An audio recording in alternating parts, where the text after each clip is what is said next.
adore you.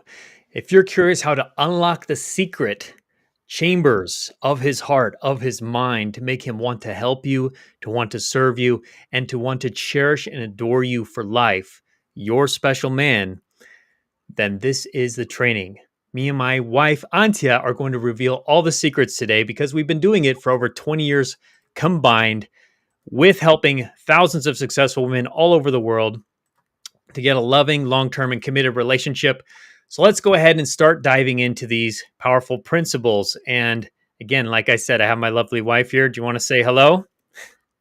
Toodles! Hello, everyone.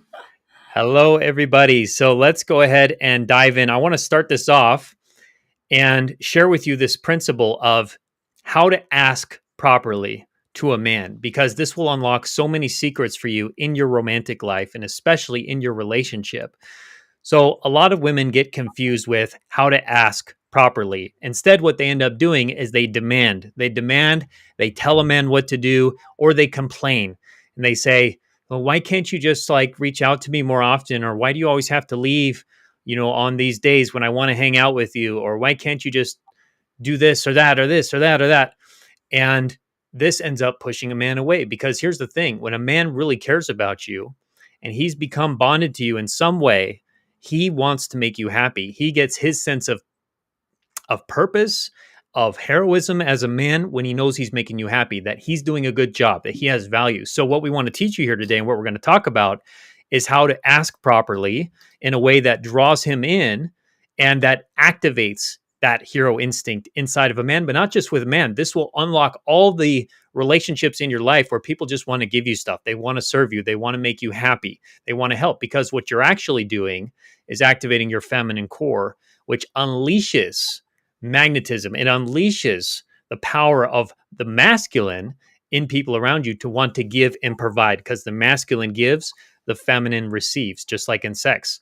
So let's talk about asking. And the first principle I'm going to bring up, then I want to hear my lovely wife's feelings on it, is asking directly.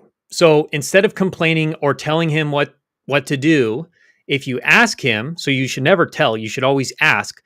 That activates his masculine, and what the way you do it is to be direct, actually. So it's better to ask specifically than to just vent and tell him all the reasons why you want something. So for example, instead of saying, you never give me enough attention on the evenings we're together, you're always looking at your phone, or you're always talking to somebody else, or you're always doing this and that, instead of say, may I ask if we could put our phones away when we're together?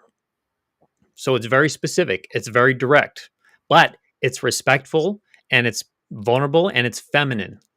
And so this is just the first key to unlock a man wanting to help you, is to actually ask first and foremost, but then to be specific and be direct somewhat and brief somewhat in what you want, because then he has a clear action now. He has a plan as a man in his masculine to actually serve you. So what do you feel about that, Shnuggy?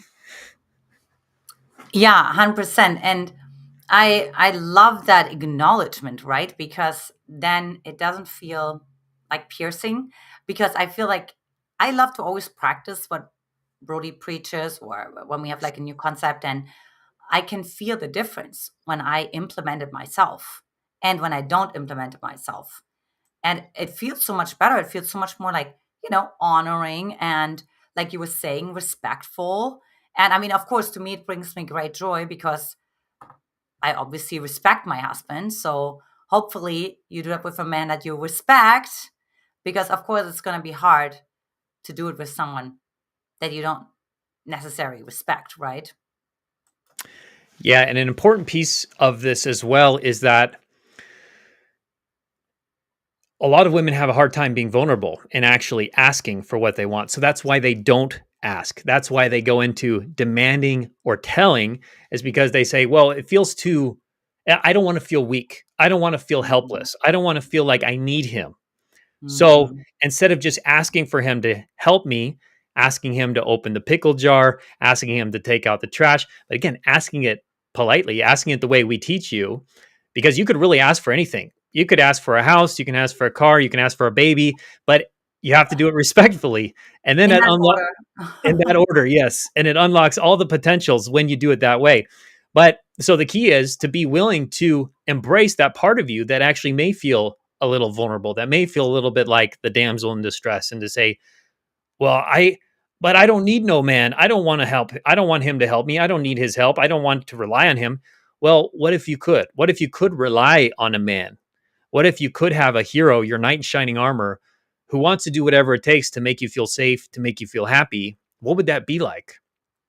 What would that feel like? So we're talking about here the right man, and you will unlock that right capability within him when you approach it in this way. So the willingness to be vulnerable, I'd love to hear your thoughts on that, Antia, because you have so much wisdom around the power of vulnerability, really. Yeah. And I think what we first of all need to address is like all the voices that get in the way of you not wanting to be vulnerable. And that's usually some voices of protection because you've gotten hurt. You have childhood wounds and experiences that actually say, Antje, I can't be vulnerable. I got molested, or I got attacked, or I got abused, or I got manipulated, or I got abandoned. And if it wasn't for me fighting for myself, I wouldn't even be here. So, what are you even talking about? I learned to not rely on anyone, and definitely not men. Or the opposite side of the coin is that your parents taught you that. That they said, no, we're going to make sure that you're never going to have to rely on a man, that you're actually going to have the college degree, that you're going to be independent, that you're going to buy your own house, and all these things. And then, of course, you have to understand well from what program did your parents come from, right? Because I mean, I would not teach that my child, because there's obviously something in there that's unhealed inside of the parent as well, right? And then the other piece also is to really know that vulnerability is strength, because I hear so many times that vulnerability is weakness, and nothing could be further from the truth. Now, why is that? Well, because have you ever seen somebody who's authentically vulnerable? Have you ever seen the magnetism someone has because the other person actually trusts them and actually truly connects with them at the deepest, most authentic level? That to me is power, because you can't buy that, right? You can maybe buy somebody pretending, right? But you can't buy another nervous system trusting your nervous system, right? Another nervous system being a parasympathetic nervous system response in your presence. Nobody can train themselves to do that, right? That's something that either occurs and the nervous system feels safe or it doesn't. Yeah. So it is so key. It is so key to be willing to feel helpless, like embracing that helpless part inside of you. It actually is, it's beautiful. It's the little, you might say, the innocent part inside of you, the child that is there that still exists within you, that is looking to be protected, that is looking to be nurtured, that is looking to be loved and cared for. Maybe the love and care that you never got as a little girl. And to be willing to feel that vulnerability and to ask for help. That's what you're doing with your man ultimately, is you in your feminine, you're asking for help. The feminine asks, the masculine provides, the masculine gives that request from his hero instinct that he gets activated within, because what happens when he feels that true authentic vulnerability is he wants to care for it. A healthy man, as long as he's not deeply broken, which there are broken men out there. So this is why you have to use our Magnetize Your Man 90-day challenge to actually see what kind of man you're dealing with and get the full picture over time and draw him close through magnetic feminine polarity principles, that you will start to see what kind of man you're dealing with. If he is broken, then no matter what you do, it's not going to really help. He's not going to become loving and devotional to you. However, the biggest secret to unlock that devotion in a healthy masculine man is going to be that vulnerability, because now he'll feel he has a purpose. He can be that knight in shining armor for someone, for you, even if he can't be that for everyone else in the world in a massive way. He can do it in a small way for you that gives him purpose, that gives him meaning, and it could expand then to your family. It could expand to your community. But the key is to be willing to activate that within him. You create a new dynamic where now he actually wants to serve. And so it's a very, very powerful point in this. Now, the next thing I want to get into is actually the specifics and logistics of asking in more detail. So what I said earlier in the example I gave is that there's a lot of power in how you ask specifically. Again, you want to ask, you don't want to tell. Never tell, always ask. But the specifics of how to ask are key too, because you can say something like, can you grab that for me? The most masculine would be telling a man what to do, like, grab that for me. Go get that. It's like a little puppy. It's like your child, maybe. I mean, some parents talk to their kids like that, but are you treating him like a child or are you treating him like a man? Are you treating him like your hero? So you don't want to tell him what to do. That's going to put him in a disrespected position. He's going to resent it. He's not going to want to help you. The next would be asking him with a common term like, can you grab that for me? Or would you grab that for me? They're both pretty good. Or could you? Or those are pretty similar. They're okay. But really, when we're starting to get to the more feminine ways of asking for a man, you want to even preface it with even more asking permission in a way. So we love this phrase, may I ask? May I ask if you could grab that for me? So you're asking before you're asking in a sense. So you're giving him all the sense that he is not being told what to do. He is not being controlled. It is all his right, his decision, his sovereignty as a man, as a king, to decide if he's going to grant you his gift, his service, his provision, whatever that might be, his protection. So you're double asking. May I ask if you can grab that for me? May I ask if you could help me with my taxes? May I ask if you can help me with an issue I'm dealing with my car? And then you can ask him for it. Or may I ask if you can drive today?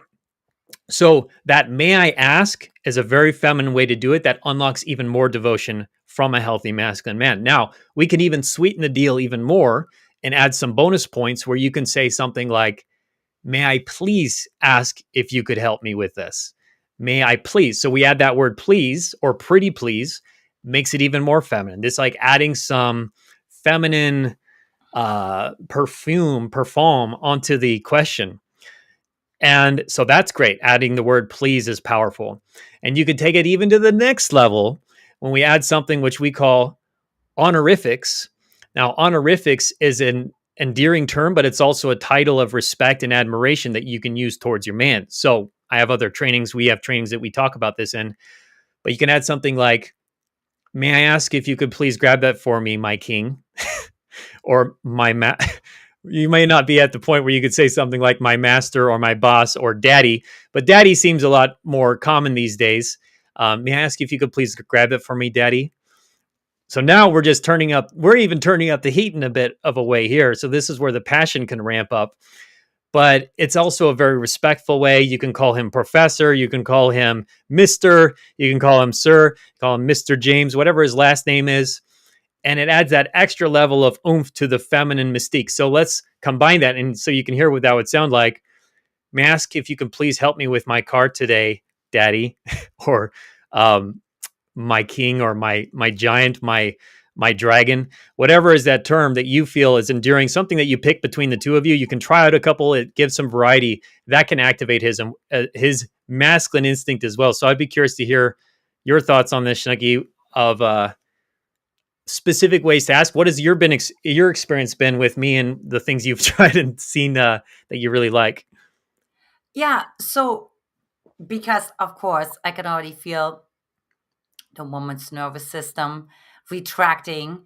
And that's actually why I love honorifics, because when you've done your work as a woman, when you've done, let's say, your forgiveness work or your healing work, I mean, I had to forgive myself for emasculating men. I had to forgive men for having a wild man. I had to do all those different internal workings, right? Because I had actually unconscious resentment towards men. So I don't.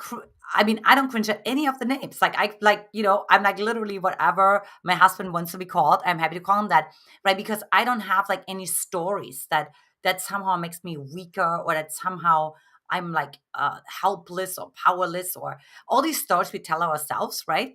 And we have like so much fun. I'm like literally just playing with like different ones all the time, and just see like what reaction I can get. out of Brody. And then sometimes he says, you don't have to do it all the time. You know what I mean? So I'm like, okay. I'm just like, especially if I'm like, let's say at a conference or he's somewhere and, I get to message Well, him when I sometimes you got to be about careful because something. it might turn me on a little too much. So I kind of have to regulate it a little, a little bit. Oh, that's why. Okay. That's how you Like, no, direct. don't talk to me like that right now. I'm trying to focus. Come on. Yeah, it's a good way, ladies, to also like tease your man too, especially if he's like in work mode. And as you can tell, it's very playful, right? Once you actually move through the resentment part. And because I just saw a woman the other day say, for sure, I'm not going to call him king or daddy or whatever, right? And I can like tell Or My that, Hero, that's a good one. My Hero is a classic.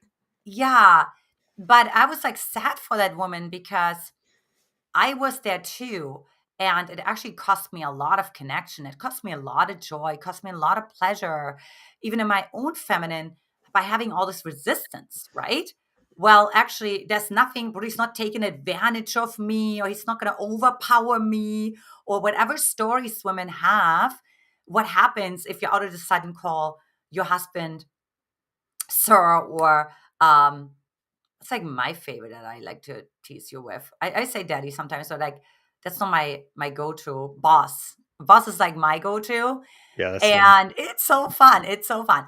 And but again, you notice like it's more about the energy that you exude. And then a man can feel it and he feels respect at the same time. And it causes state shift in your relationship. I mean, it's just how does it get any better than this? Yeah, and it again depends on what kind of man you're dealing with. Now, that's where the magnetic feminine 90-day challenge comes into play because you may use some of this respectful language that we're teaching you, this feminine, magnetic feminine language, and your man may not respond well. He may get triggered, or he may shut down, or he may be, uh, I don't know, confused. Give him some time. We recommend giving him some time. As long as he's not abusing you or doing something hurtful over time, like if that's the case, you got to get out anyways. You got to get away from a man who's not showing any care for your heart.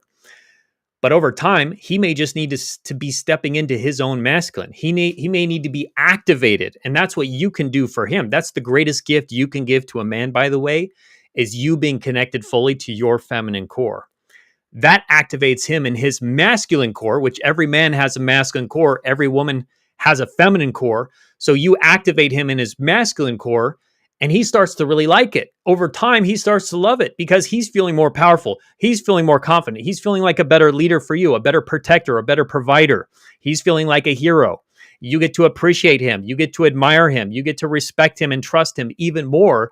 And you create an upward trajectory in your relationship, an upward spiral of devotion because the polarities increase, the opposite energies attracting, the polarities increase, the activated chemistry and passion that is there creates that upward spiral. He becomes more masculine, you become more feminine, and now you're in the dance. You're in this beautiful tango dance together of your relationship, rather than what a lot of couples experience is the downward spiral where the woman becomes more masculine because she's protecting herself. She doesn't trust him. She starts to become more disrespectful, accusing him of things, blaming him, criticizing him, shaming him, telling him what to do, trying to control him, trying to change him. And then he becomes more defensive, more resentful. He becomes less caring, less devotional. He starts saying hurtful things or not giving her any attention or pulling away or seeing other women or whatever it might be. And now they're in this downward spiral. The downward spiral, or what also could happen is the man becomes more feminine. He starts to be acting more like a child, asking her for help, complaining to her, being needy, being desperate, um, looking to her to make all the decisions, looking to her to lead, to take care of him, asking for help. So you get in that downward spiral of negative polarity, and it's very destructive to relationships, and we see it often. So we want to look out for that as well. Do you have any other thoughts on this, Shnunky, as far as let's start talking about more ways a woman can practice and get good at just asking for help in general to open that up logistically and with any other internal shifts that she has to make? Do you have any other big points on that you'd like to share? Yeah. I mean, you know what, I help my women so much is like really massage their nervous system, I call it, because I can feel the body language. I'm just like closing up and just like, oh, by going into shock and leaving their body, going into performance mode. What do I do? Going into shutdown and all the things. When I think about, oh, I'm just going to share my emotions and my confusion about how he showed up online, or what's happening, what happened at the party, or what didn't happen at the party, or you know what I mean, or he said this but then he didn't follow through. So that's like number one, is actually just making the woman feel safe, like I'm safe, right? I'm safe to express my needs, I'm safe.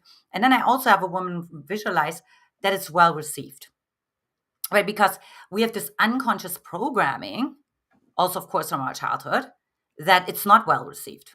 Because, I mean, for me, for example, I had a dad who was really raising me as a high achiever. And so as soon as I was gaining a little bit of confidence, he would immediately say, like, who do you think you are?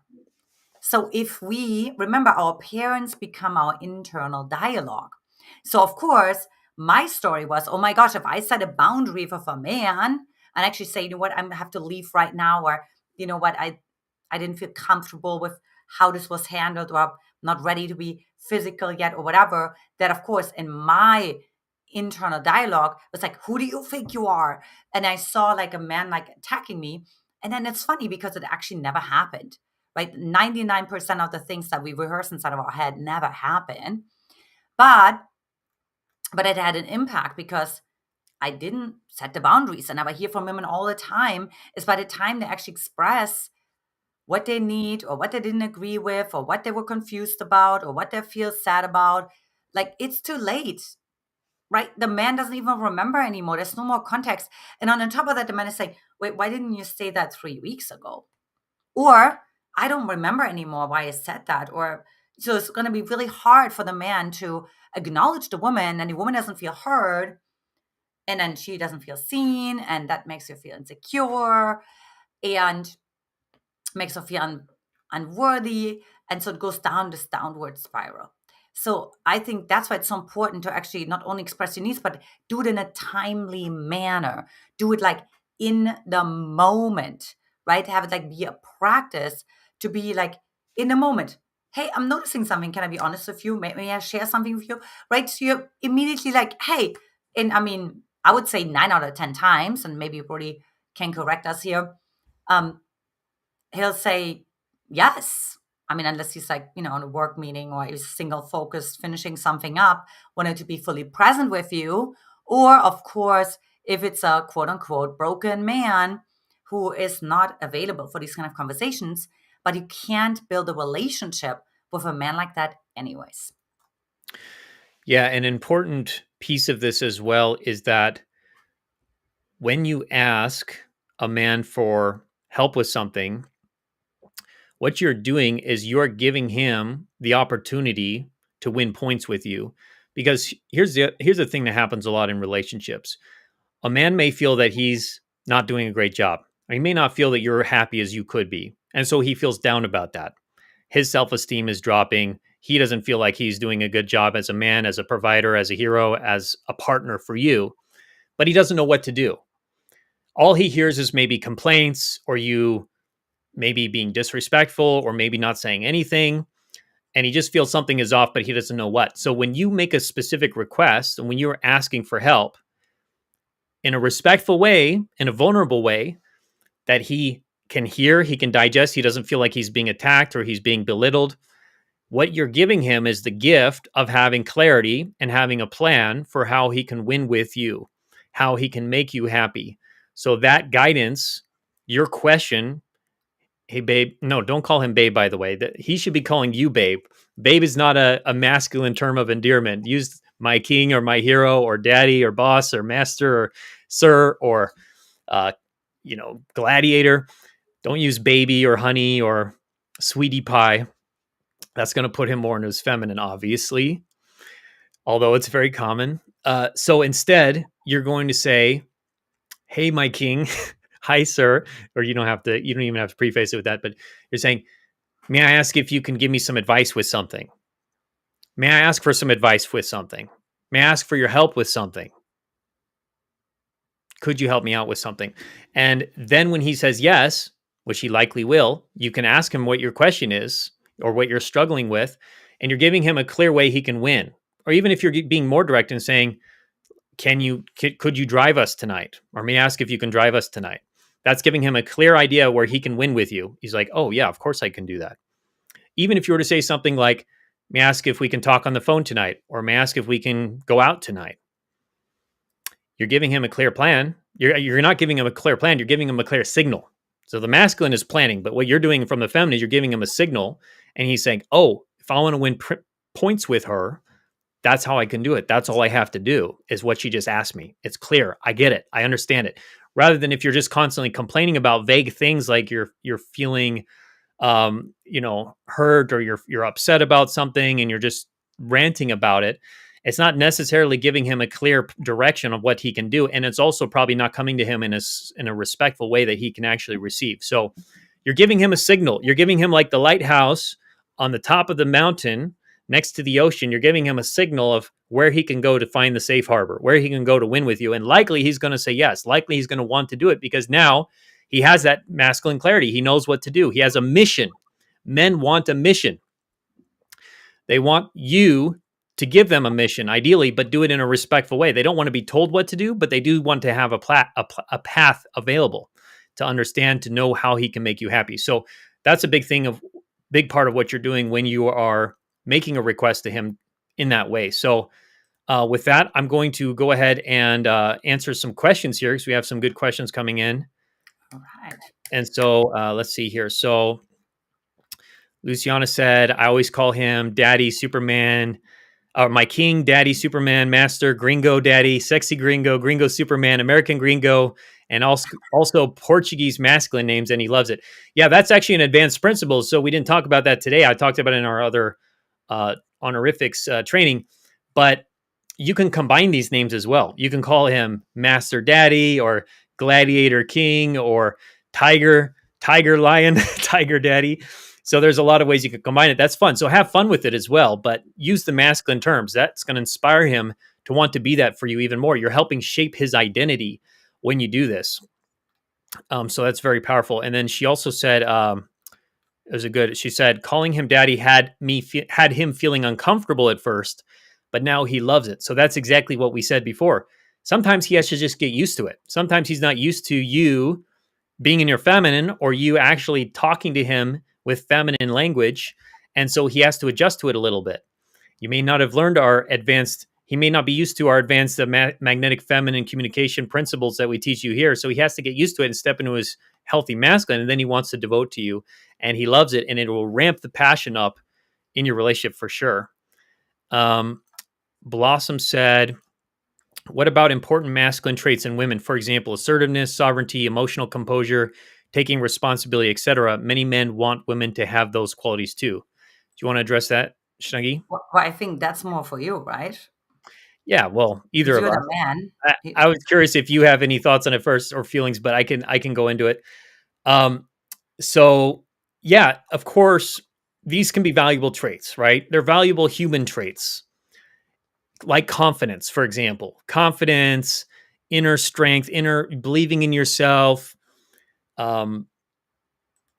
being courageous. That can be a trait that's attractive both in men and women. Like some that you mentioned, assertiveness, sovereignty. Now, I'll go through a couple of these one by one, like sovereignty. So assertiveness, let's talk about assertiveness first and foremost. Assertiveness, you got to be careful with because assertiveness easily becomes masculine energy. Because what is assertiveness? It's, I'm going to go for what I want. I'm going to claim what I want. I'm going to just make it happen. I'm going to approach him. I'm going to chase him. I'm going to lock it down. I may, at the extreme, it's like I'm going to propose to him, right? So, oh shoot, I just lost my camera. You'll have to Oh, I got to. While you proposed to Brody, he fell off the chair. So, but yeah, 100%. And there are those videos out there where women are really saying, I'm proposing to my man, and this is what's going to happen. And so you really have to ask yourself, of course, like, what kind of relationship do you want, right? Because wasn't that I think it was like an athlete last year or something, where she ended up proposing to her husband, or I mean, it was an audience of her boyfriend. And it was the weirdest thing I've ever seen. And it got a lot of backlash and it got a lot of attention, because we're just talking about women proposing to men. Puppy. Yeah. Well, and also, like, we're talking about romantic context here. So Right. assertiveness may be a very valuable trait in your work life, Hmm. with your family, maybe with your kids, with your health. It's really good to be assertive. However, in your romantic life, if you're a woman and you have a feminine core, which every woman does, if you want to connect more to your feminine core, being assertive is actually what should be his job. He should be the one reaching out to you. He should be the one pursuing you, so to speak, planning dates, inviting you on the dates, buying you gifts, proposing to you. Ultimately, like we said, it's sort of similar to sex, right? Do you want a man where you have to, you know, you have to be the man in the relationship? You have to penetrate him, we might say, dominate him, or do you want to be penetrated, dominated? You might say, like the assertiveness, the masculine assertiveness. Which do you prefer? Because at the end of the day, it may be a preference. If you want a man who is more passive and he wants to receive from you and have you be his caretaker, mommy, or his boss, then that's a different type of relationship. So that's assertiveness. Sovereignty is great too, but the problem is a lot of women, they stretch too much into sovereignty where they say, I don't need no man. I'm an independent woman.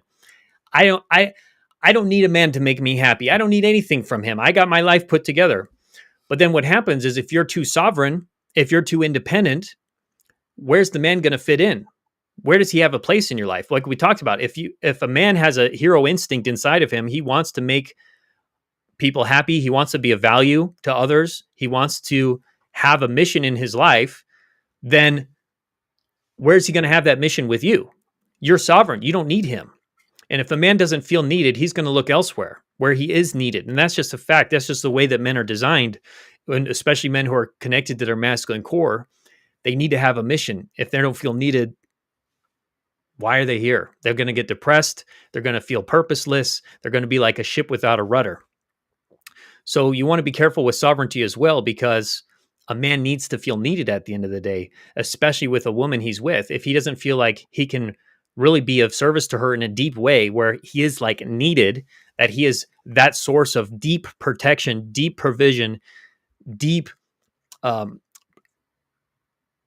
providing joy, providing happiness, providing everything that a woman may need to feel really complete in her life, then why is he there? Just like that famous scene from Jerry Maguire, you complete me.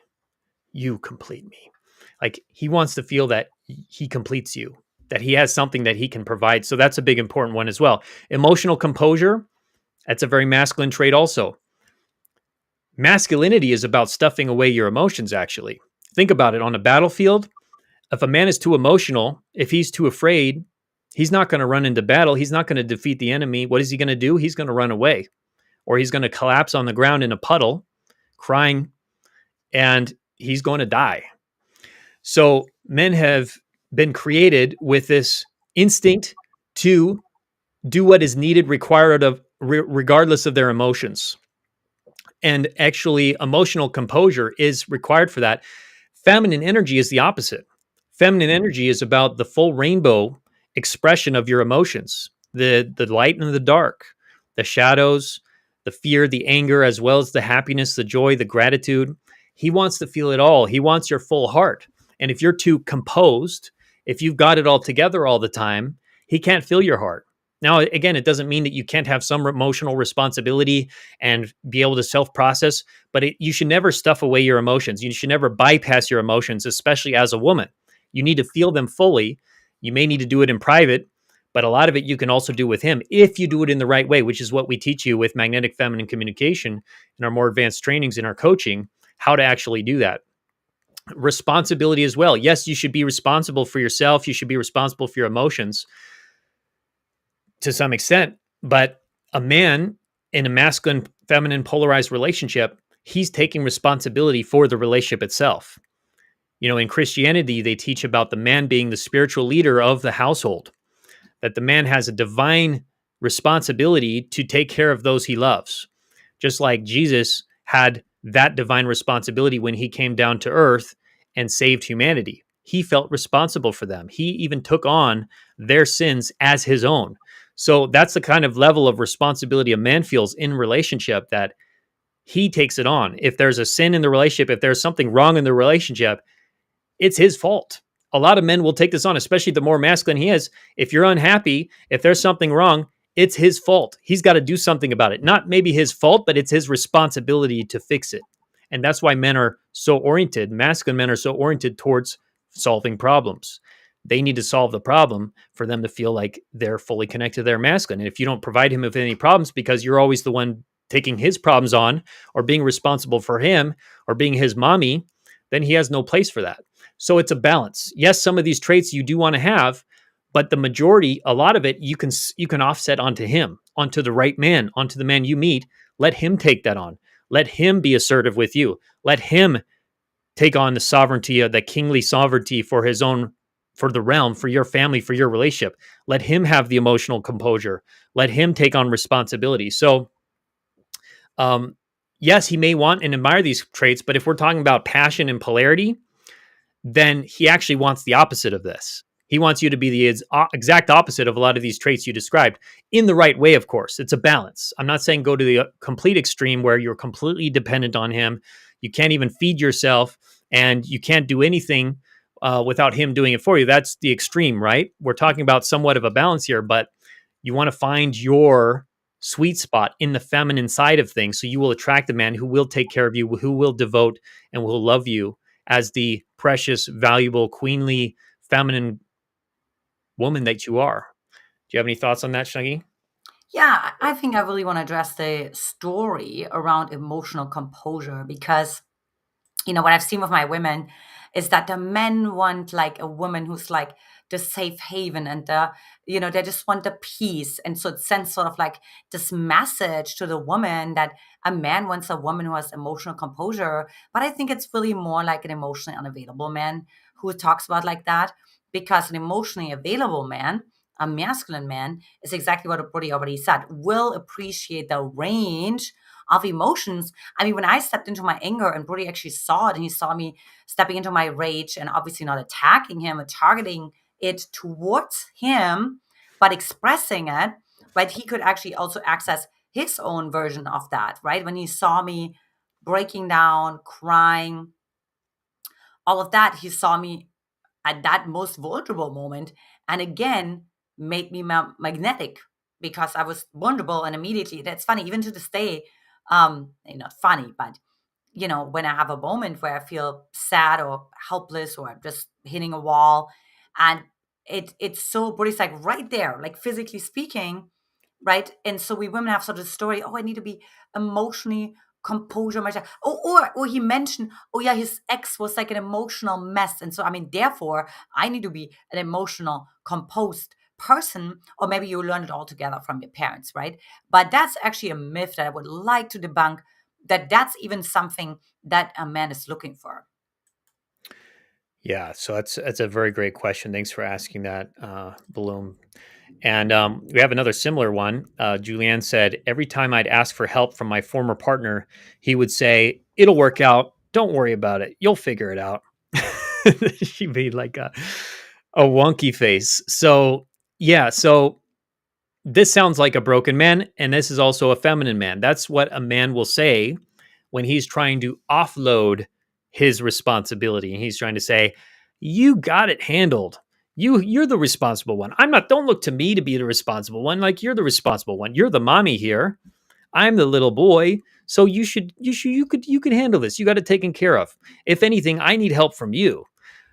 So you want to watch out for these words when a man says it, because that's him being in his feminine. That's him putting off his masculine energy. It's a sign of a broken man. I don't know how broken, we'd have to see, but it's definitely a sign that there can be some brokenness there. So what we have to look for is when a man says something like this. Of course, you have to use magnetic feminine communication and share your feelings. Well, you don't have to, but that would be highly recommended. How does it make you feel when a man says that? How does it make you feel in your heart, your feminine core? Does it bring up sadness? Does it bring up some anxiety, some fear, from some frustration or anger? And are you willing to share that with him in the right way? And so we help you with that. We'll help you have these conversations with a man. But that's the key, because you got to see how he responds when you have that conversation, when you actually share the impact of him doing that, because ultimately you want his help. You want him to be there for you, even if, yes, you can handle it on your own. But is he willing to be your support, to be your guide, your structure, maybe at least in this journey? Because what a healthy masculine man will say is, when you'd ask him for help, he'll say, "What is it? What is it, babe? What do you need? Like, what can I help you with?" And he'll want to hear, like, he'll ask you, "What's going on? What's the issue? Tell me more. How are you feeling?" And so he'll want to know what's going on, and he'll take some responsibility for that. Now, the other option is a man just may not have any care for you. He's either broken or he has no level of care for you for whatever reason. It usually goes together, and actually more common that he's broken rather than he has no care for you. And so that's a possibility as well. And it's a sign. So when you have our 90-day challenge and you go through it, and if you start to hear something like this from a man over time and he's not shifting, even though you shift into your feminine, you shared your feelings with him and you've asked for help and you continue to ask for help and he's still denying it or he's still putting it off, well, then clearly he's not the right guy. Clearly he's a broken man, and you have to be willing to walk away, because you can't abuse yourself by staying in a situation that is abusive. If you stay in a situation like that, you're actually abusing yourself, and you have to take some responsibility for that. So we do talk about responsibility. You have to take some responsibility for your own choices at some point and say, why are you continuing to subject yourself to a man who's clearly not showing care for your heart and who's not shifting, even though you've gotten specific coaching with us? Ideally, you've joined our coaching programs. You've taken this seriously. You started the 90-day challenge to really master this for yourself, and he still hasn't shifted. Well, then it's clear. Then it's clear as night and day. This is a broken man and you need to walk away. So that's what I would recommend with that. Let's get this over here. All right. So let's get another question we have here. Luciana shared, he told me he loves how I make him feel and how he loves that I want to submit to him and how much I respect him and how he has never had a woman like me. I can't believe how much being in my feminine energy has made such a difference. That's beautiful, Luciana. Thanks for sharing that. And that's, yeah, we hear that every day, all day, every day. It's a powerful way to completely shift your interactions when you really take that on and you step into your feminine core. You make that shift from deep down inside of yourself as a woman. Kristen Knott said, what should I do? I do everything a woman has to do in a relationship, but it never works. And I end up to be the bad one, even when he cheats. Yeah. So I would change some of the language on that, Kristen Knott. I would say, rather than things you have to do as a woman, it's like things you get to do. Things you get to do. To be in your feminine is actually a gift. It's a huge gift, because what you're actually doing is getting to release a lot of things, a lot of the burdens, a lot of the ways you felt you had to be in your masculine to perform or to give to him or to make him happy or to be a people pleaser of sorts. Like, you actually get to let all that go, which is a beautiful journey to be on as a woman, to say, I'm done with it.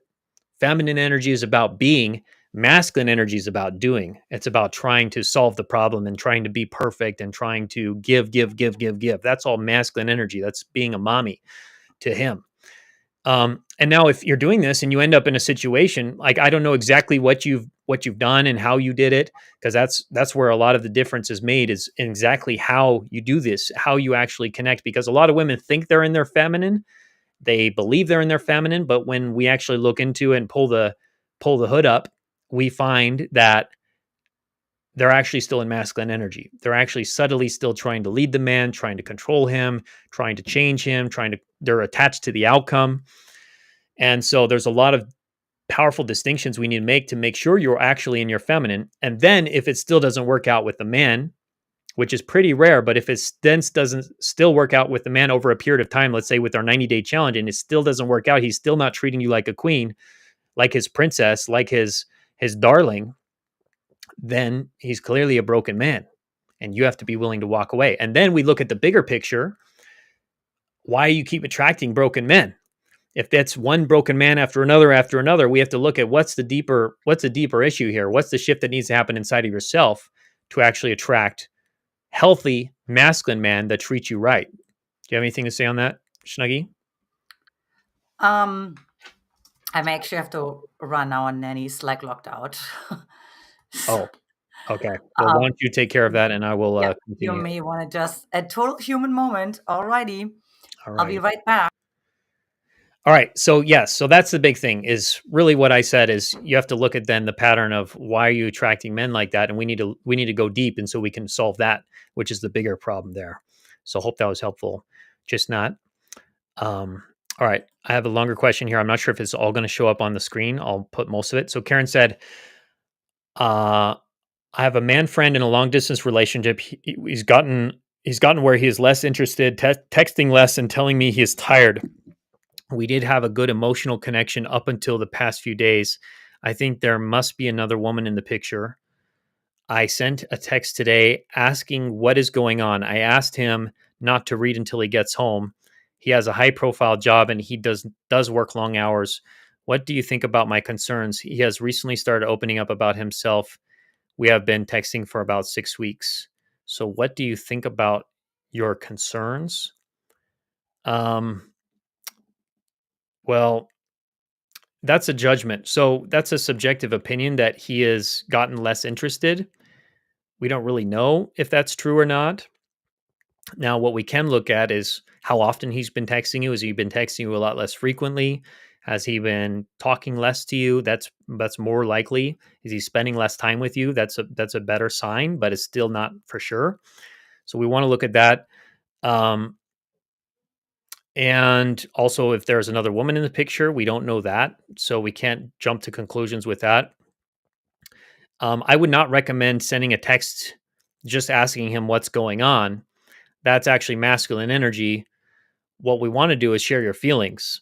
So you want to have a magnetic feminine conversation with him, which will teach you how to do and help you script it out to share your feelings with him about the whole situation and ask for help. And so instead of asking him what's going on, a better question would be, may I ask if we can talk on the phone once you're off of work tonight? Or may I please ask if we could talk on the phone when you're off of work? Or just, you don't even need to say that. Just say, may I ask if we can talk on the phone when you're next available? And then he'll probably say yes. And you'll set up a phone call and have a conversation where you can share your feelings with him and then ask him for help with your feelings. And it's a lot bigger process we don't have time to get into today, but I would recommend that, Karen, as the general direction. And then we'll have to see what he says. And then also use our Magnetic Feminine 90-day challenge so that you can set the time period when you use what we teach you, give him 90 days. And after 90 days, you will likely see that things are shifting and we'll help you go through that process. And then you can have a great relationship with him. And if not, it'll reveal to you that yes, he is a broken man, or yes, he is with another woman, or he doesn't really care about you. And then we'll know. But we have to really give it that chance to see and give him a chance to shift to see what kind of man he really is and how he shows up. So Luciana also had another share. I will say every time tell him, may I ask or share? He always tells me I don't need to ask permission to ask him anything or to share anything with him. Should I still practice this? Yeah. So what I would recommend, Luciana, is you still want to practice that. I would highly recommend that you still practice that. So even if a man says, oh, you don't need to ask me or you don't need to ask permission, what I would then say is it okay if I ask because I enjoy it? Because it feels good to me. Because what you're actually doing here is you're doing this for yourself. You're doing this for yourself to connect more to your feminine core and become more feminine. Because what happens when you're more feminine is you enjoy your life more in all areas and you feel more happy as a woman because you're connected to your authentic self. Every woman has a feminine core deep down inside that's been lost throughout the years, throughout the days, the weeks, the months of being in your masculine, and often not times because of also wounding and trauma that has happened in your life. So it's really a gift that you give yourself to be in your feminine and to allow your man to help you with that, or to allow that, to say he's okay with that. And then what happens over time is he'll probably like that even more. Just like you said before, when at first you started calling him my hero, my king, sexy, or whatever else you were calling him, daddy, you were calling him daddy, and he started not liking, he didn't like that at first, but then he started liking it later on. Well, this is probably the same thing. He may think it's a little odd, or he might feel it's weird at the beginning because he's not fully connected to his masculine yet. But then the more you keep doing it and saying, may I ask if you can help me with this, or could you help me with this? So you're asking instead of telling, or may we talk? May we spend some time together tonight? And of course, it's not all questions. Like there are things that you can just share as far as like appreciation, saying thank you, or saying you're sharing your feelings. I feel so happy right now. So you don't have to ask with everything, but when there's a request that you have, when there's something that you want, always ask, don't tell.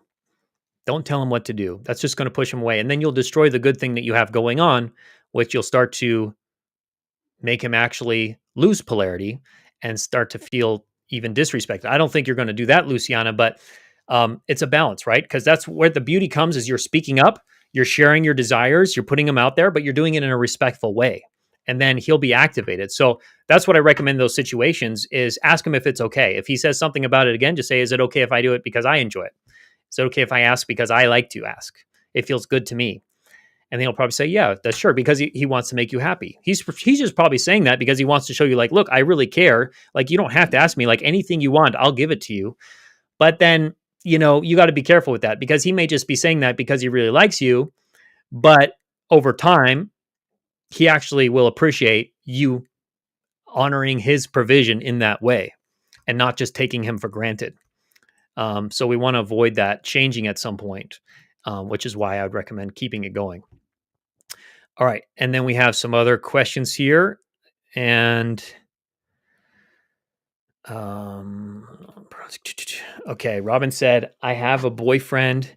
We have been together since the first day we met off a dating app. It was 1 year in September. I'm probably too romantic. I call him Sweet Cheeks. He calls my name.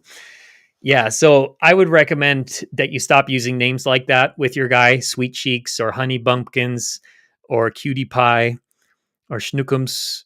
Like, avoid that because that's just putting him unconsciously, it's putting him into his feminine energy. In a way, it's kind of talking to him like you would talk to a child or a little puppy. You don't want him to be your little puppy. You don't want him to be your child or your little baby, Sweet Cheeks. You want him to be your hero, ultimately, if you're honest with yourself. You want him to be your hero. You want him to be strong. You want him to be caring. You want him to be devotional. You want him to be passionate about you, to desire you, to love you. So if you want that, you want healthy masculine energy, I would call them other names like uh, my diamond gladiator or my powerful Viking. And so the other thing is with him calling you by your name, that's not really sweet, right? So what will happen is when you're using a more masculine honorific with him and calling him daddy or your king or your hero or your master or your boss or or sir or Mr. Professor or your honor or my lord, whatever you can come up with and have fun with still, he'll probably then start to call you baby or sweetie pie or my baby girl or cutie, or I used to call Antia even before I knew about a lot of this stuff. I would call her baby cakes and uh, muffin and things like that. I don't even remember all the little names. Nowadays, I'll call her like Schnucky or Puffy. We have like these fun German kind of names that I use with her sometimes because she's from Germany. It's like Schnucky. It's derived from German stuff, but yeah. So he should be calling you those pet names, not be calling you by your first name. That's really weird, actually. To be calling a woman Robin, just be calling you Robin or Susan or Sally. It's so formal. And it doesn't speak to adoration or respect. You want your man to speak to you with adoration. And if you want that, you want to speak to him with respect. That's the law of polarity. The more respect you give him, the more love and adoration he's likely to give to you, unless he's broken or he just doesn't care about you, which I don't think is this is the case. I think that's this. You just need some slight tweaks, and I would highly recommend joining our magnetic feminine coaching programs and getting some of our courses because that'll really help you get the advanced principles, and we can help you specifically with this situation and help craft that for you, how to get the relationship you want with him. But that's going to be a big key is when you start using more of those respectful terms, he'll probably stop calling you by your first name, and the polarity will come back. So. That's what I'd recommend. All right. Antia's back in the house. Yay. Took care of our little emergency. Little emergency. Yes. It happens when you have kids. It's part of the playbook. We all learn to ride the roller coaster, ride the wave. Yeah, All for right. sure. Well, we're just going to answer a couple more questions and then we'll start wrapping this up also. Courtney said, "Oh crap, I use babe." It's not the worst thing in the world. So don't beat yourself up, Courtney. A lot of people use this. A lot of people call their guys babe or honey or sweetie. We used to have some clients that would call their guys like sunshine or uh, what else? Angel. Angel, So it's not the worst thing, but you got to stop it. Stop the madness. Start calling him something masculine. Call him um, my magnificent warrior. All right, have fun with it. Use something else, and then you'll start seeing some positive shifts from that over time. So it's not getting rid of it. You're just replacing it. You're replacing it, just like how addicts get over their addictions. You replace it with something better. Kristinot said, "Please help me be able to secure a relationship and make it last." Yes, well, you're in the right place for that, Kristinot. We're going to help you with that. Stay tuned, stay connected, and keep joining and being part of our community here. Luciana also said, "The more I am in my feminine energy, the more he is stepping up and being more dominant, and I am loving it." Yes, that's great. It's just like a romance novel. That's how it will start to unfold. He told me he has never had a woman like me and that he is loving it. Yes. So you're loving it and he's loving it too. That's the beauty of it. All right. So all right. So let's get this one here. So man said, "Hi, just joined. My partner of 8 months has stopped complimenting me. I feel like he's taking me for granted. How do I pull it back? He says he finds me attractive when I approach the subject, but then he's off with me." Do you want to answer that one, Snuggie? Yeah, and I mean, there's of course so many questions here. What happened before he stopped complimenting you? How were you receiving the compliment? Because I mean, what I see with my women is they don't even know how to receive a compliment. I mean, I'll say thank you, but again, they're not embodied about it, right? They're not really believing it.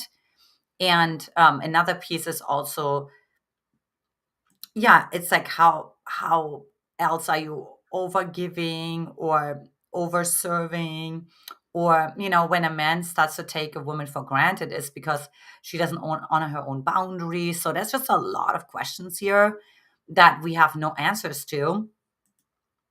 And so, but I would definitely look more into like becoming focused on myself as opposed to focusing on him. Because women always think like, oh gosh, like if I focus more on him, then he'll focus more on me. But it's actually opposite, right? The quality of men that you're attracting to your life is directly proportional to the relationship you have to yourself.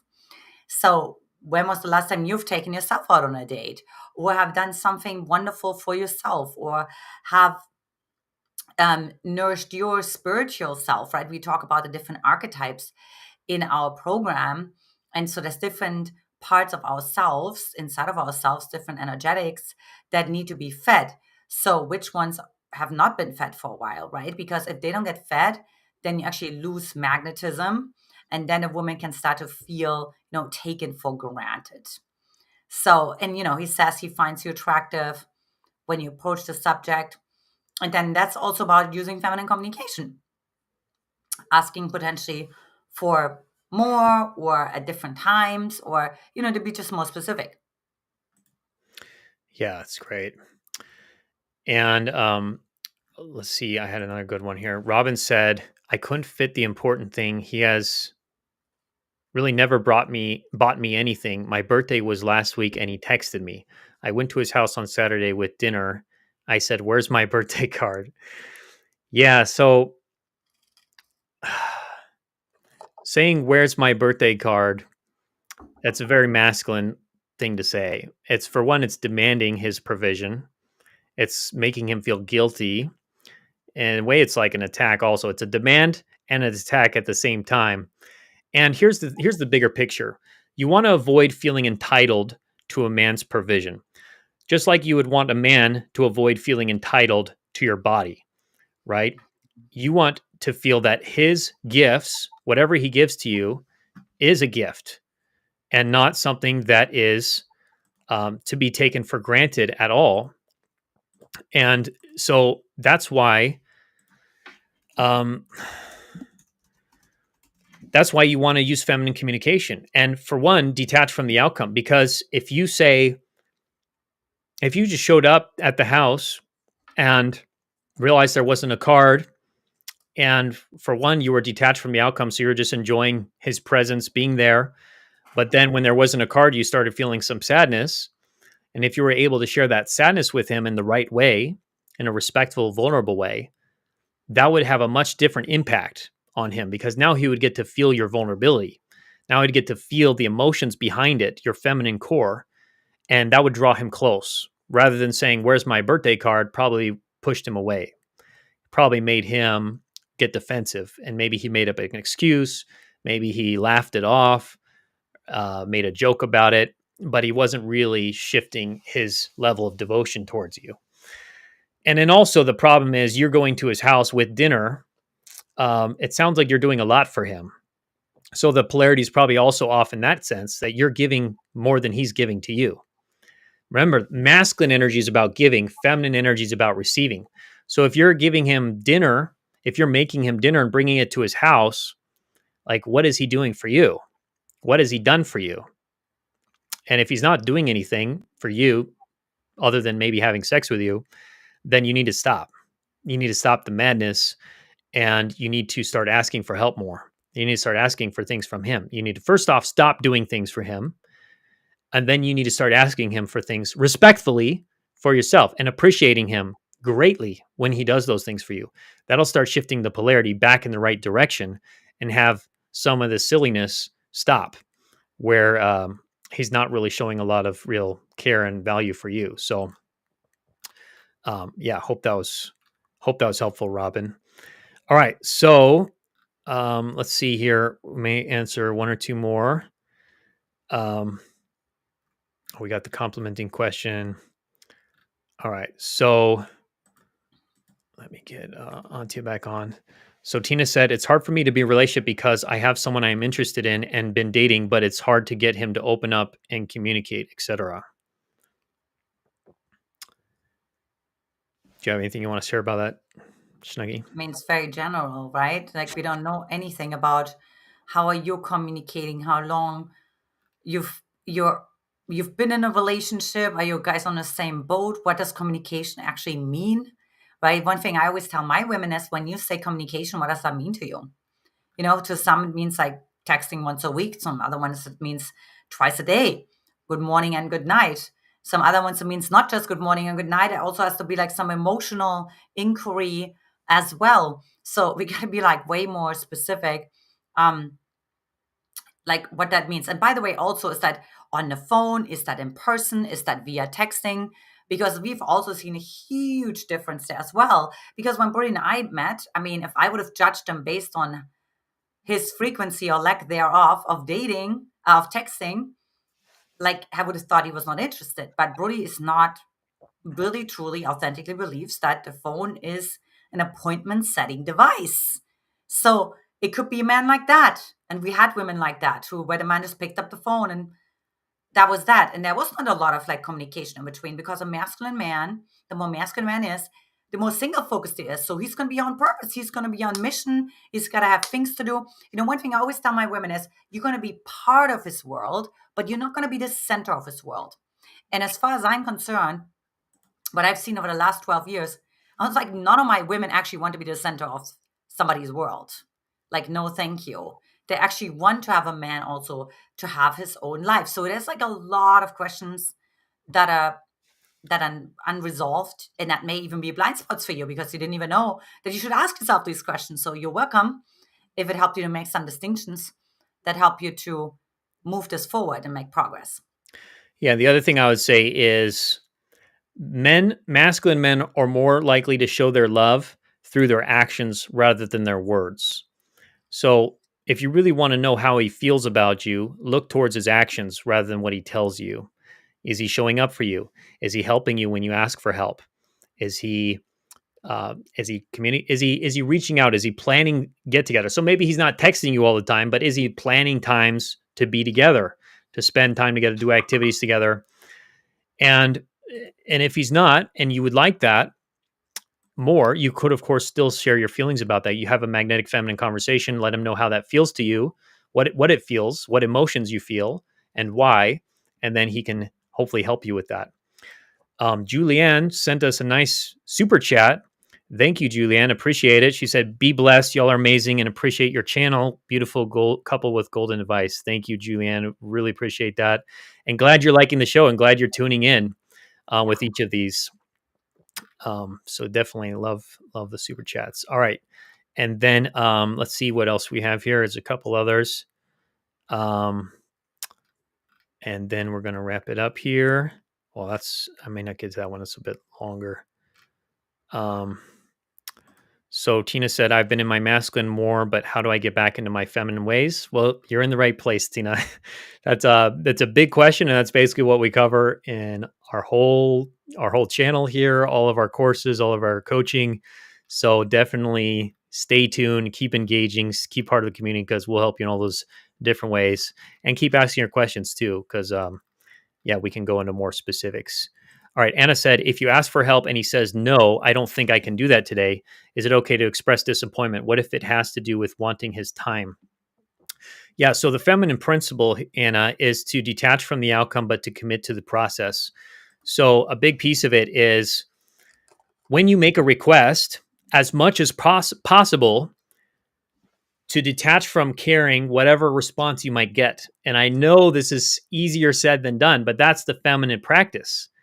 To open your heart, to be vulnerable, which that's the process, right? The process of showing up, of working on yourself, becoming more of the queen that we show you how to be, and making all these distinctions, these discoveries within yourself, bringing yourself back to your feminine core that was always in there since the beginning.